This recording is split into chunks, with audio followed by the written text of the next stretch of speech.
Welcome back. So, I've been having this theory for a long time that black gangs have never been what we have ever known, and it's used to destroy us, black people. But the original and origins of black gangs are never to destroy us. Gangs are formed by lower class people. A gang is a group of people. You and your five friends are a gang. You just didn't name each other and you don't have code names and conspire to do bad things. But that doesn't mean you're a gang because you just conspire to do bad things. Now, majority of the gangs that I've learned about in my community, I've learned from actually, going back because I'm born in the 80s. So that's when it was bang bang shoot 'em up. I hate you somehow for no reason type shit. And then, we grow up and we learn about the Black Panthers and we get told what they were and we get shown what they were doing. And then everybody keeps putting this label on them that they were a gang, but they were trying to help people that were poor themselves because the government wouldn't help them. So that led me to believe maybe I need to research other things and see. So as I'm diving into older gangs from the 70s and stuff, watching what I can because not too much is documented, but there are elders that were a part of these things or seen things or whatever that are still alive. And they're giving their testimonies, thank God. And I'm starting to see a pattern of this gang was started to help the community because everyone else that wasn't in their community didn't like them and oppressed them. We're not talking government and crazy. No, we're talking about everyday people.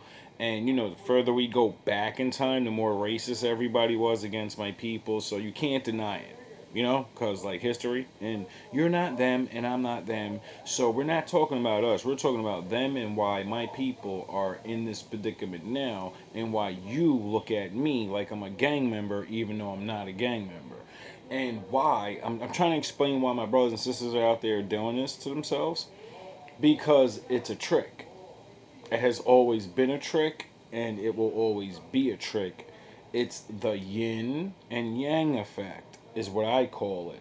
Now, as we start out to do good things and want to, help ourselves out because everyone in the world, everyone around us doesn't want us to participate in things or whatever. We get used to it and say, all right, we have to figure out how to start doing things for ourselves because even though everyone in this country lives under the system of helping each other and playing fair with each other, they don't do that with us and our children are dying. We need to figure out how to get food and school supplies, and we need to figure out how to fucking make an entrepreneur out of one of us so we can get some jobs over here and stuff and just the bare minimum. We'll settle for the food and shit. Fuck that trying to be like everybody else and be megastars. No, we're focusing on there's so many of us starving and pouring like so many starving and can't even get the bare minimum education. We don't care about making it to middle class. We care about making it to actually eat every fucking day. You know, learn how to actually read all the words in the book and understand it. And like everybody thinks we want to get on board and compete, even though when we do, it pisses everybody off. We want to be able to do our own thing, and that's when the yin and the yang effect comes in. So as we begin to learn how to feed ourselves and teach ourselves, somehow mysteriously one of us betray everything we're doing, and since that person's ganging people up but not to do bad things, that there's mysteriously this guy that wants to do the opposite of it. You know, he wants to turn into a gang where they're selling drugs now and they're killing the very people they went to save. Which that fucking literally doesn't even make any sense.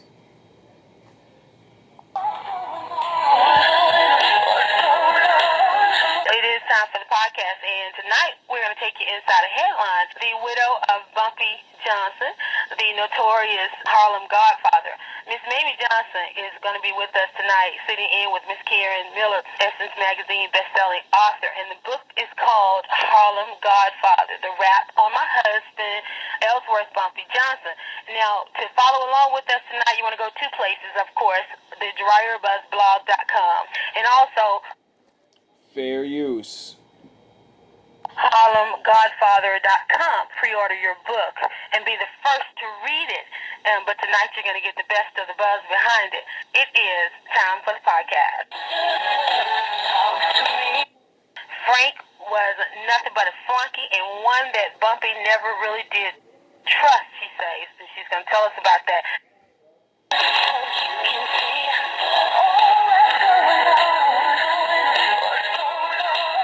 And with the release of the blockbuster film American Gangster, Johnson's voice takes on new meaning. Her husband, Bumpy Johnson, was an integral character in the movie.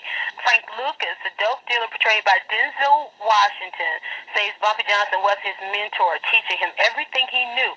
He goes on to state that he was Bumpy's second in command and that Bumpy died in his arms in 1968.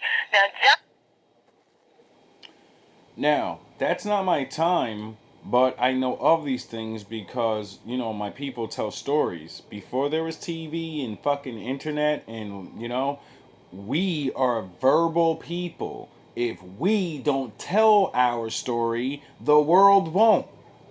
So we always talk about anything and everything that goes on within us. We have a living culture because we speak the fucking thing all the time. That's the point of separating us. Now, this guy Bumpy seems to be a gangster. But like I keep fucking telling you niggas, there was rules. And real gangsters don't fucking sell drugs to their people. Because they're you. You do gangster things. You know, you ain't got a day job. But you're not destroying the community you live in because you fucking have to live there. It literally makes no sense to destroy your own neighborhood no matter how much money you're going to get because you have to live there. And as a black man, back then, you could be a billionaire, nigga. You're not going to live around white people. So if you destroy your neighborhood, you're stuck in a neighborhood full of the fucking bullshit and you're the one with all the money. So what the fuck do you think's going to happen to you? Died in his arms in 1968. Now, Johnson hopes to set the record straight. She's going to do it right here tonight about Lucas.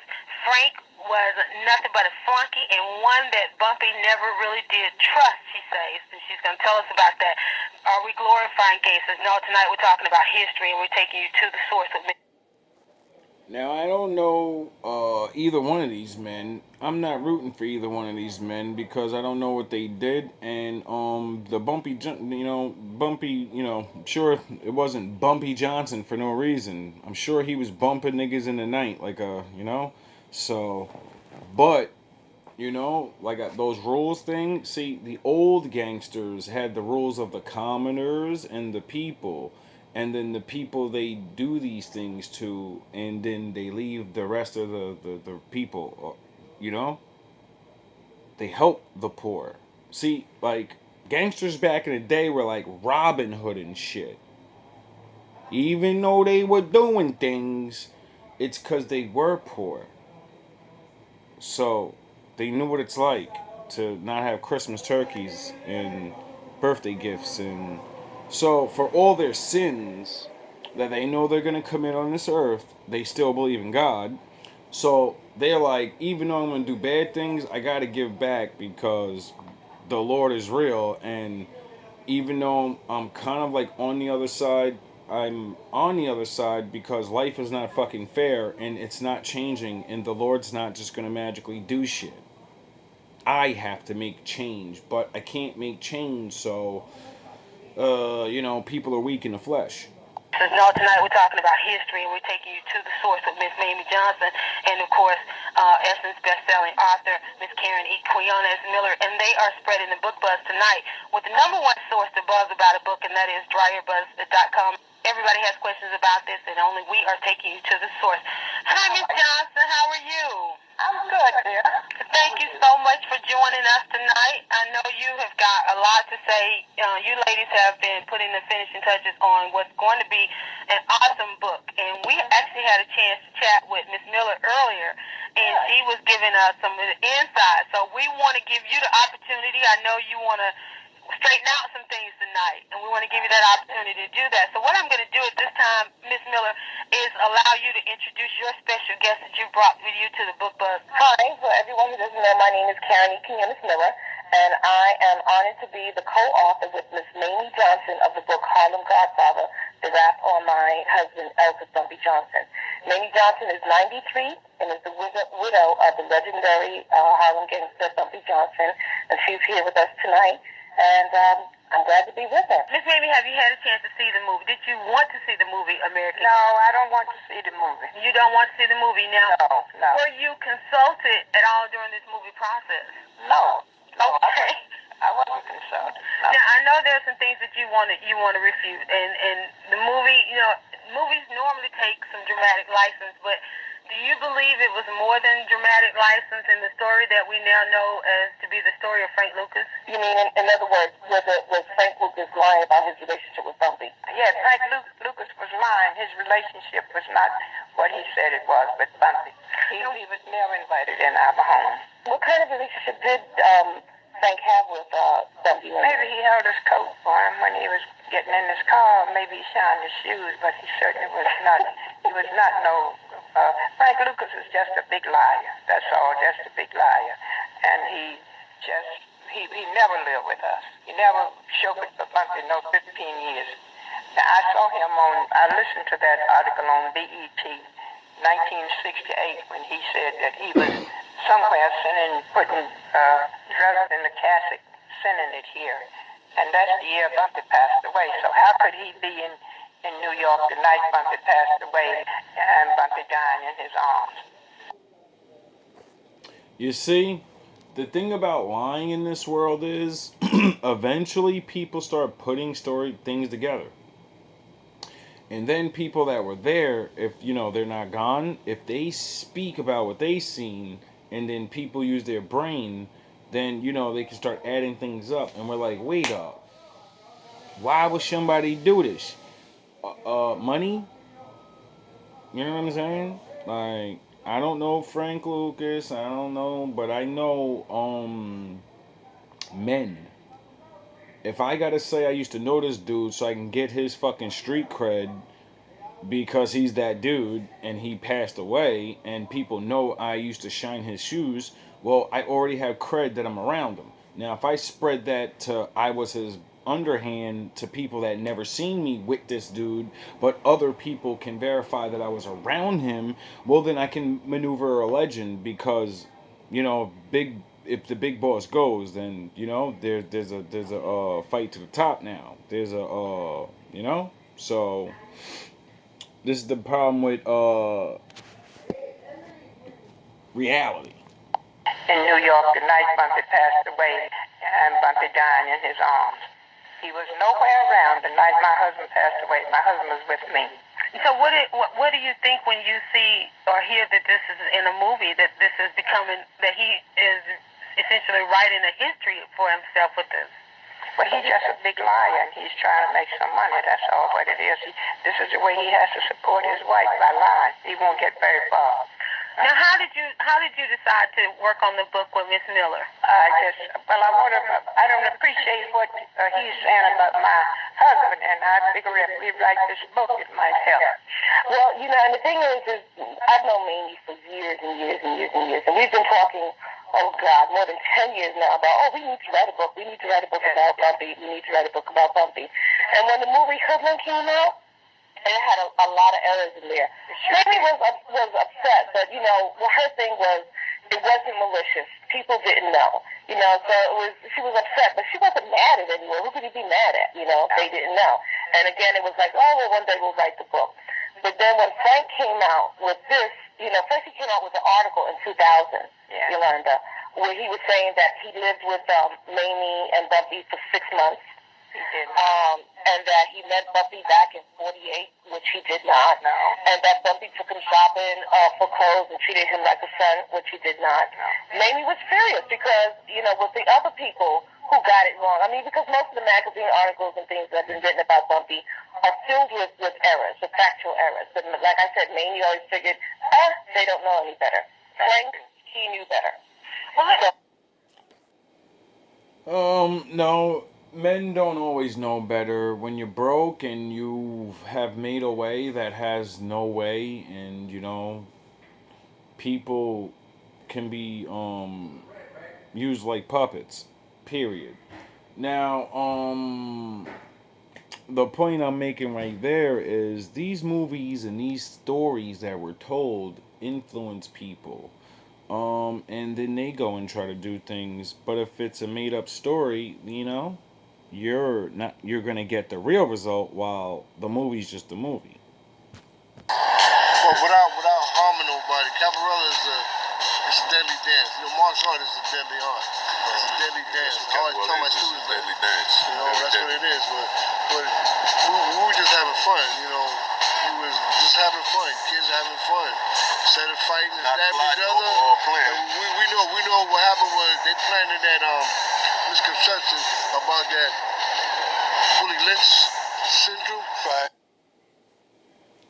And the day before I was, and the gang shit was what it was. See, in the older people's era, they had gangs, but when they battled each other, they dance battle. It's sort of like ancient days. That's really strange that we're lost, but we do what our ancestors used to do. But people say we just, we've been beating each other's brains in the whole time. We started learning because you remember on the Hispanic side they had the Young Lords, on the black side with the Black Panther and the Nation of Islam. Right. And you know that we were just genociding and killing each other off. So we started doing that. We started uniting. And that's what they didn't like. They get credit. They see the thing is in history, Bambaataa gets that credit of uniting in the dance and all of that stuff. Bambaataa gets that credit. I wonder why. I wonder if he's an original or he's a guy that looks black and he's just been on camera first. See, there's a whole lot of difference between what you see as the first and what really is the first. There's a difference between what people say people are doing and what they're actually doing. But you saying y'all was doing a dance? They're gonna give it to Bambaataa because I think the Bambaataa's in their world. That's the corporate world. Bambaataa, they never gonna come on street level. Bambaataa, you gotta give credit for what they You're listening to some of the originators of hip hop speaking. The children that these men don't even talk about that were actually out there putting in the work, making up, because hip hop was created by fucking young people. Get it? Now, those young people that created all these little art forms that are all now grouped into one thing and it has become that thing because they're all grouped in, get it? Now, these originators, I'm watching them in the fucking projects with regular clothes on. How come nobody even knows these men and how come they're still broke? Oh, because they got robbed. Bambaataa went from the street onto the stage. Yeah, street to corporate. All right? So I can't speak on that. They said he brought the gang together and, for dancing and music and... They had a group called the Peacemakers. Right. I don't know he was part of the Peacemakers when he was a baby space. Right.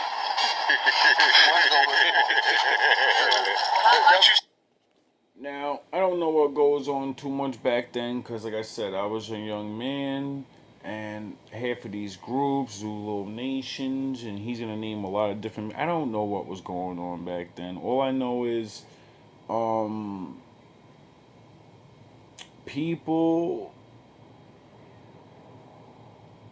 are either getting tricked to do things, or they're doing things. See, that's the only two things there is for me. All that act and all that shit is I don't care. Either you're stupid and you don't know what you're doing, which means you got to get out of the way, or you purposely know what you're doing, which means that you definitely got to get the fuck out of the way. Saying y'all was doing the dance and the other games, you know, y'all was doing it like When we started, every gang adapted. They had their own. The Spanish gang, they had their little. They used to be doing the little.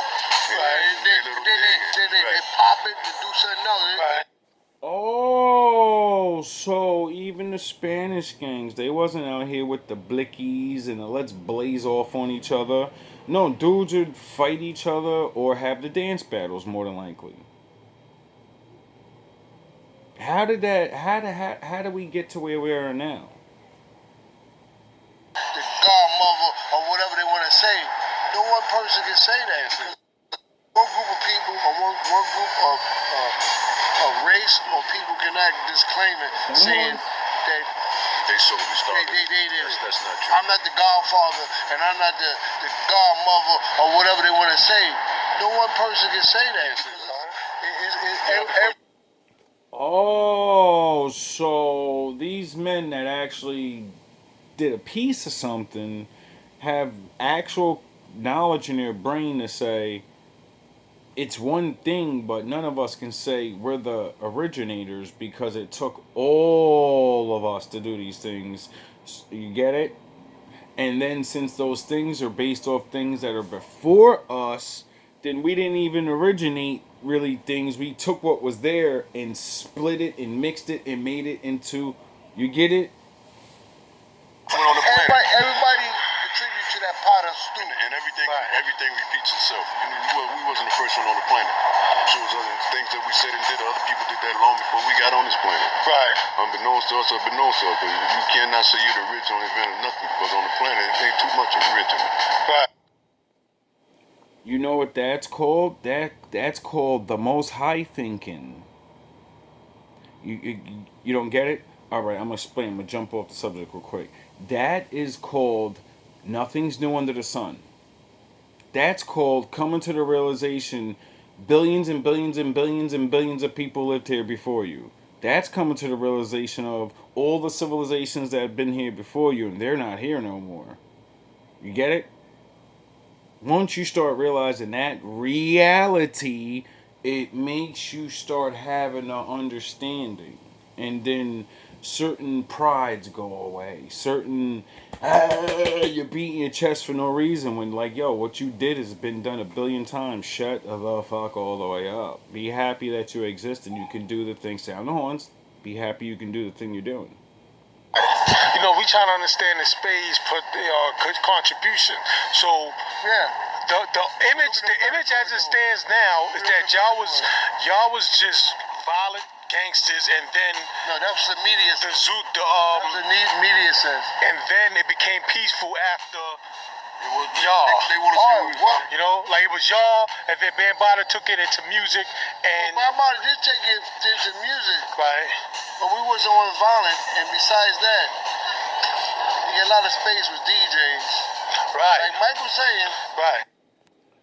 So, now that we kind of established that there's a lot of lies about how certain things have been established and our children don't know these things, so,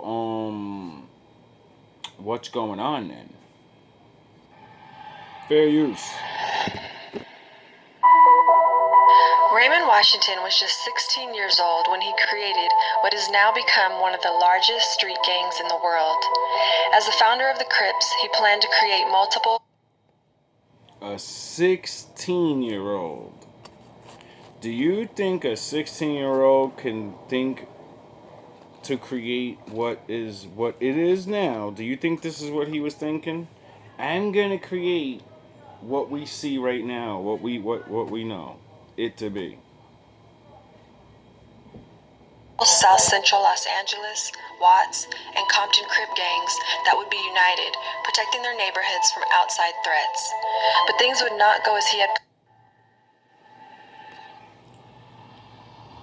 He created it so he can beat people up and make billions of dollars and become rappers. No, I don't think that's what it said. I think it said something else. Raymond Washington was just 16 years old when he created what has now become one of the largest street gangs in the world. As the founder of the Crips, he planned to create multiple South Central Los Angeles, Watts, and Compton Crip gangs that would be united, protecting their neighborhoods from outside threats. But things would not go as he had planned, and the Crip gangs that Raymond Washington originally started eventually took on a life of their own. Raymond Washington was born on August 14, 1953, in Los Angeles, California.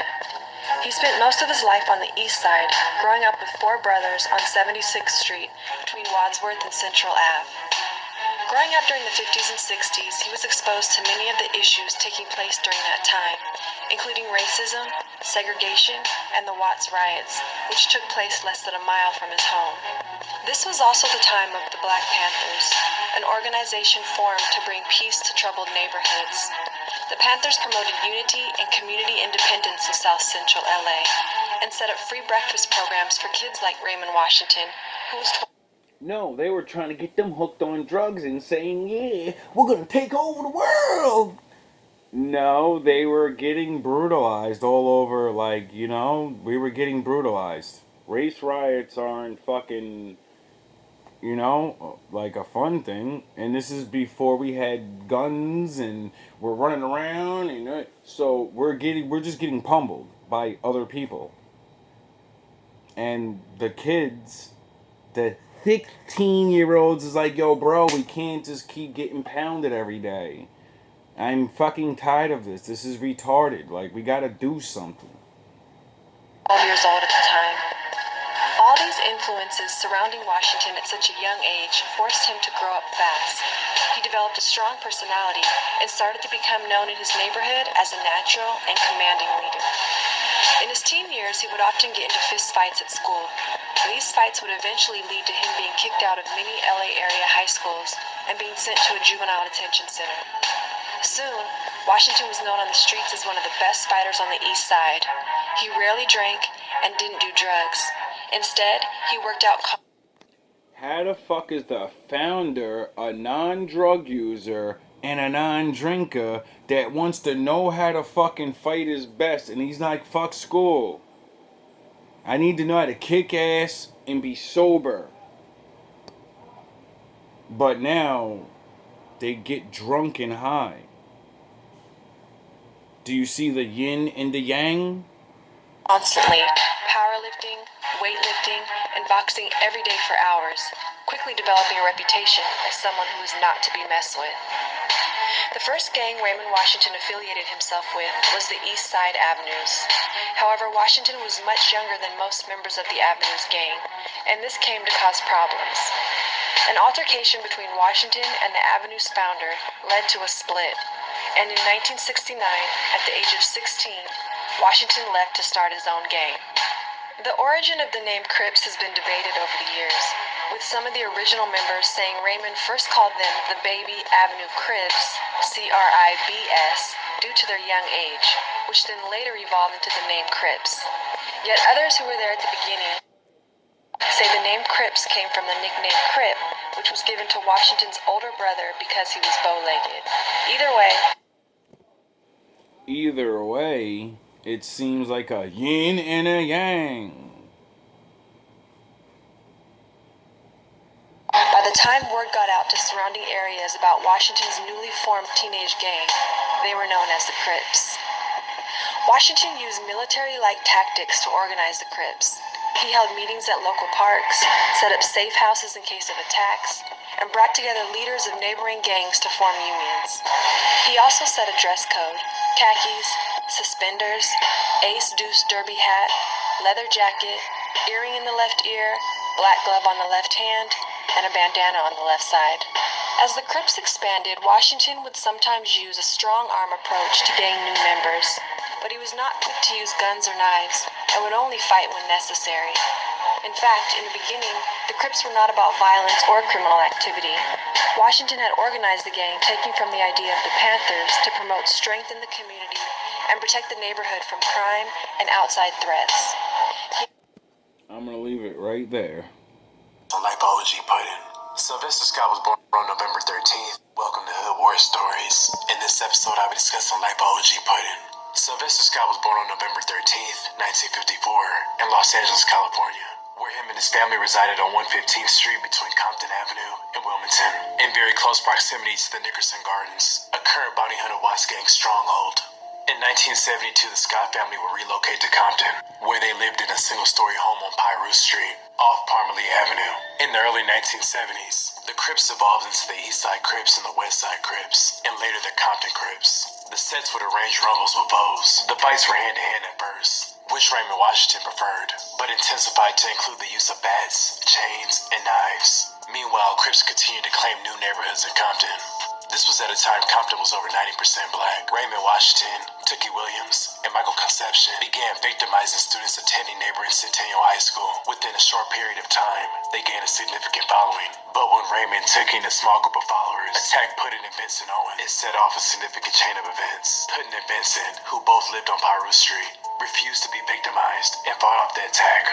At the end of the confrontation, someone could be heard saying, "Don't." Can you see what's going on? One young man is getting really mad because other people that don't look like him are brutalizing him. So he starts fucking going Batman and says, I'm gonna train and I'm gonna train and I'm gonna train and I'm gonna get other dudes down with me and I'm gonna get other people down and we're gonna start posting up and we're gonna protect our neighborhood because they come into our neighborhood and beat us the fuck up. They're robbing our moms and robbing us and doing all the we I gotta go Batman. And then he's getting good at it, but his recruitment tag, he's not doing Batman and seeing other people that are being beat up by these people and like, yo, you wanna get down? This is why I made fucking the crew. So we can fucking, he's big now. He's rocking dudes in school, and because remember he's a young man, so now he's getting drunk with power. The girls is all on him, so now he's recruiting through fucking fear, and he goes and picks on another righteous young man like himself. But he's not. You get it? This man is getting brutalized and sees the brutal. And now he's looking at this guy like, wait up, you're gonna brutalize me? What the fuck, nigga?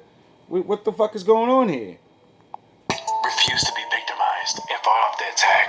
At the end of the confrontation, someone could be heard saying, "Don't mess with nobody from Pyru Street and take that Crip nigga with you."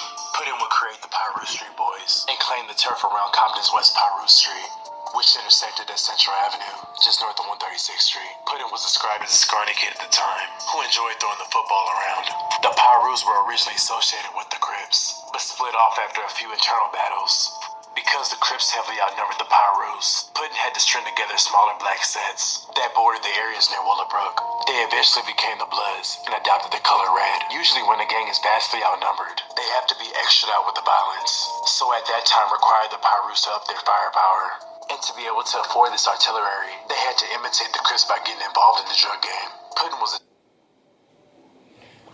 Now, that last thing just said they were not getting in the drug game, and that was against the rules. The other video with the dudes from the East Coast said our gangs, we were beating up junkies. I didn't play that video, but within that video, I skipped over it. He says that about the Aces and the Tomahawk Black gangs and all that. They were dealing with the same problem. They were getting beat up by other people, so they formed gangs to protect their neighborhoods, and then the drugs hit. And then their gangs would beat up the drug dealers and junkies and be like, stay out of my fucking neighborhood. Go over there in the corner. Y'all can still do your thing, but y'all gonna go over there.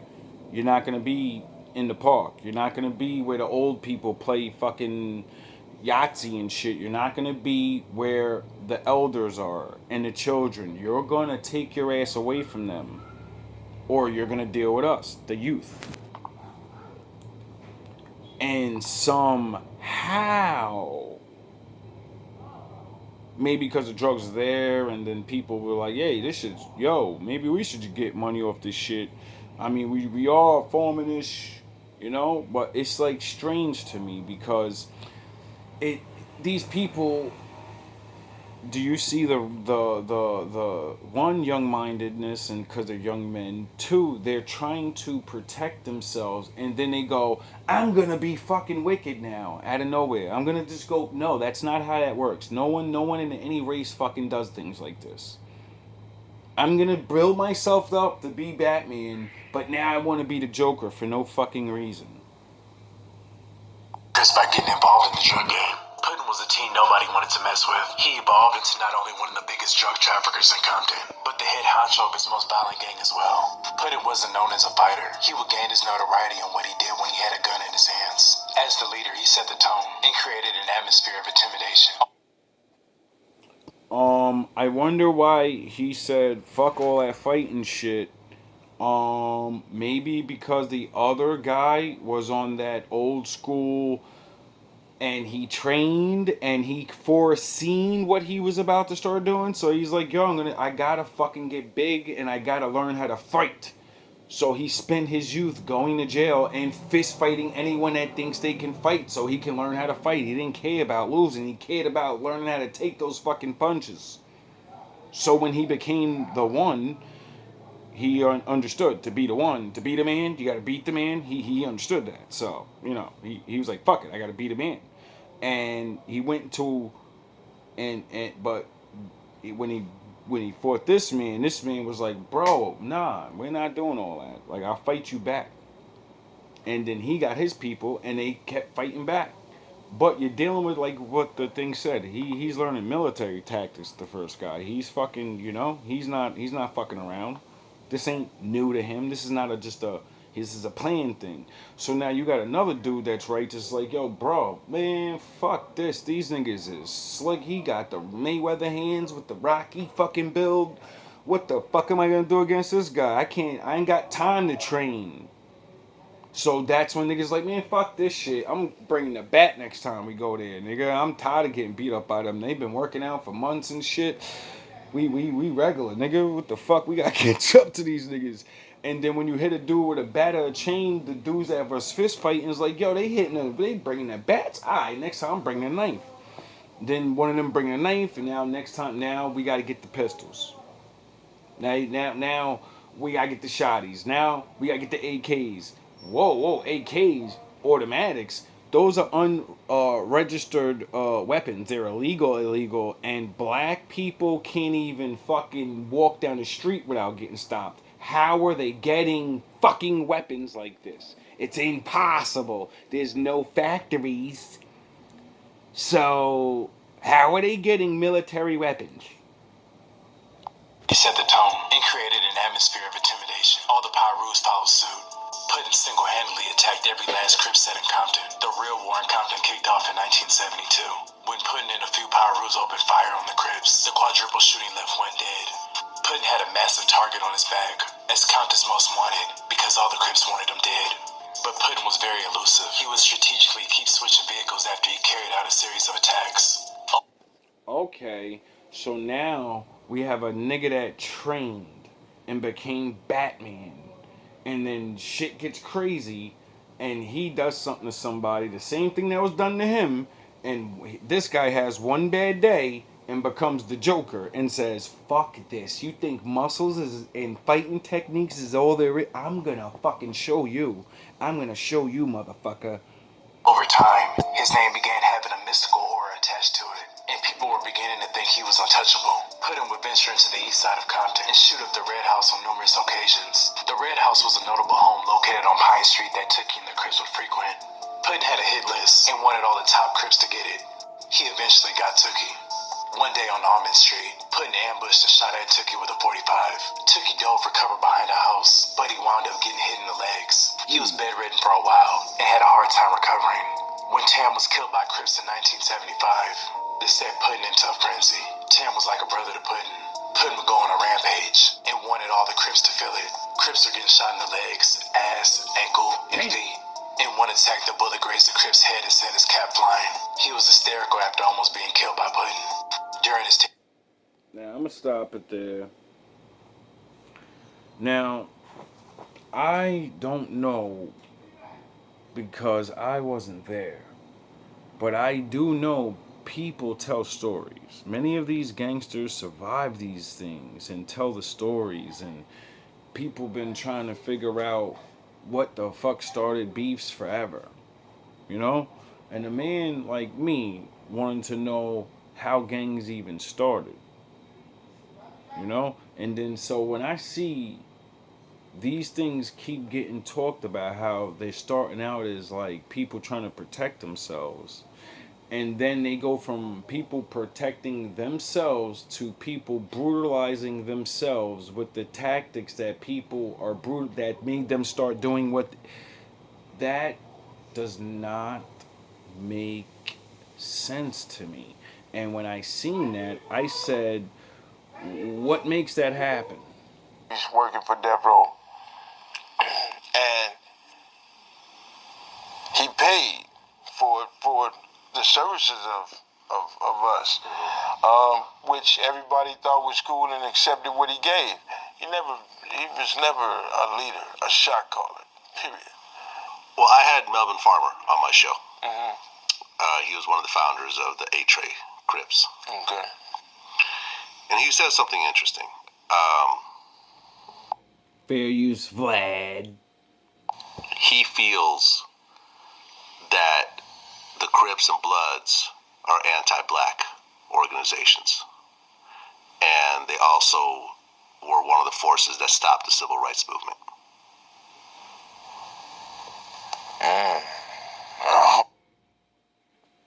Listen to this man's answer. He can't figure it out. Because he had to grow up in it. So they can't. That the Crips and Bloods are anti-black organizations. And they also were one of the forces that stopped the civil rights movement.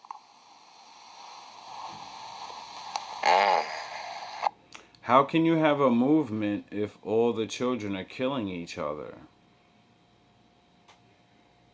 I don't know what to say about that. Meaning that when you look at the track records, the Crips and Bloods usually commit violence towards other black people. Only black people. Because they are black people. And those black people formed those gangs because they were brutalized by other gangs and other people. So they know already, if I fucking do this shit to other people, if I go into other people's neighborhoods and sell drugs and post up, they will fucking destroy me. But they don't think about it. That goes right over their head. That literally I've had family members in it and literally said these things to them, like, do you even understand the concept of your whole reality is to destroy yourself? You try to recruit the good ones to join you to sell the drugs or shoot at each other, so anyone that's good in your community that you grew up with, you're harming these people, the elders. That's fucking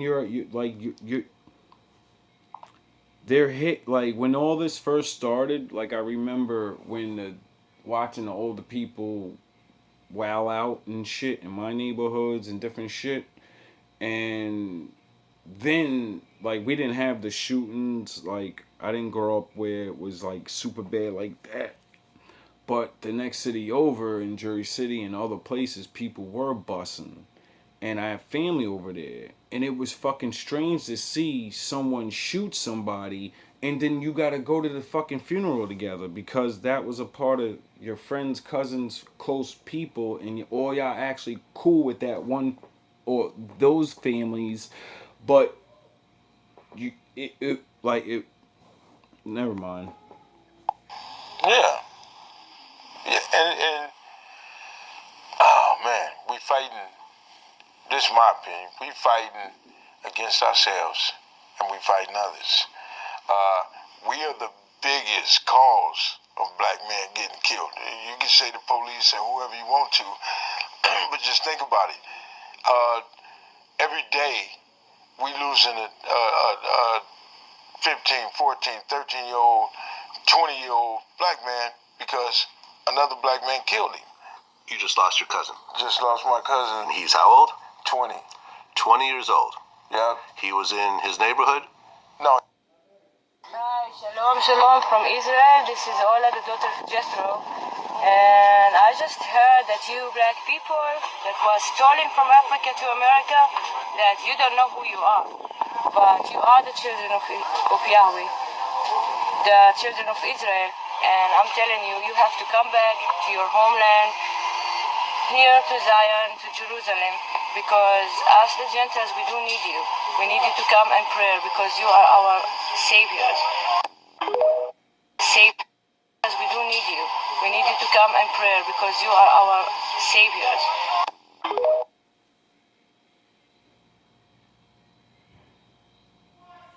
Why would she say that? Too many families that's been affected by wrongful death. This system and this country has tore apart my family and our families. You can't have a black family and be together.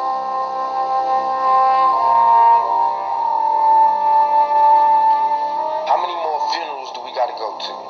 And how many more scenes of the crime do we gotta watch them chalk out black figures on the concrete before we realize that the only way for us to ever get out of this predicament is to struggle to survive?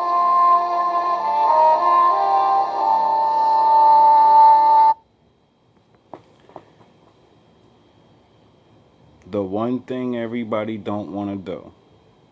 That's the reason why the gangsters sell the drugs. Because they don't want to struggle. Nobody in the world wants to struggle. But that's the only way through. Because obviously,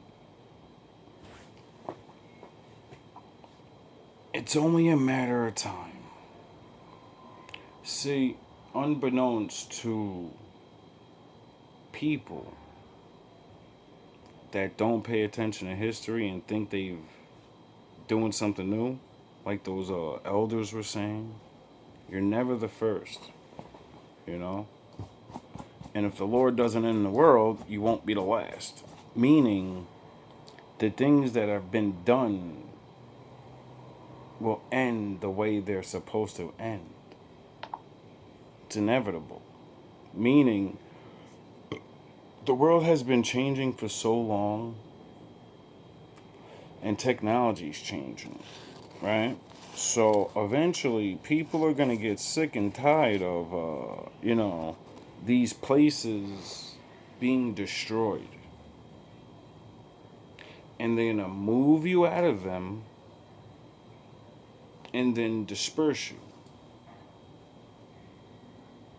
and that's it. And put harsh laws against doing those things, like they beginning to do now. Like that rapper that got shot in Florida, and they said whoever was involved has life. It doesn't matter if you were driving a car, you were on. If when we catch everyone involved, you're all getting life.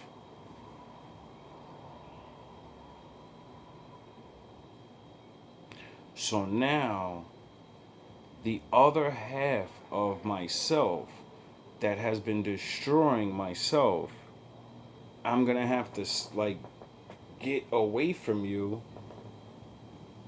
And when they start swinging the fucking gavel at y'all, and life and everybody, because they have evidence on everybody, they're posting it online, for crying out loud, bragging about it. So at any time they want, they can literally be like, all right, you're all gone. Life. We're all connected to some murder, some way, somehow. Life.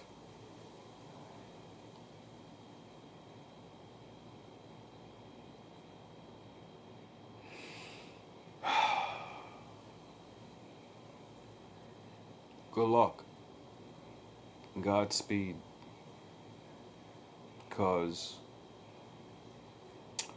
you know, without you guys,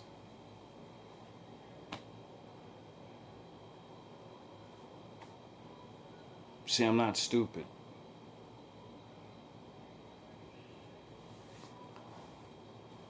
Every group of people have different people within them. You have the smart ones, the regular, average ones that are just going to be workers, and then you have warriors. Our warriors got tricked into being gang members. The natural thing that they're supposed to be: warriors, policemen, firemen, join the army, and all the things that they would do, they would get paid to do, be warrior like. But they didn't see that path or have that opportunity, maybe, more than likely. And this way was there. So, I don't know what that means for the rest of us once our warriors are gone. All love, all praise to the Most High.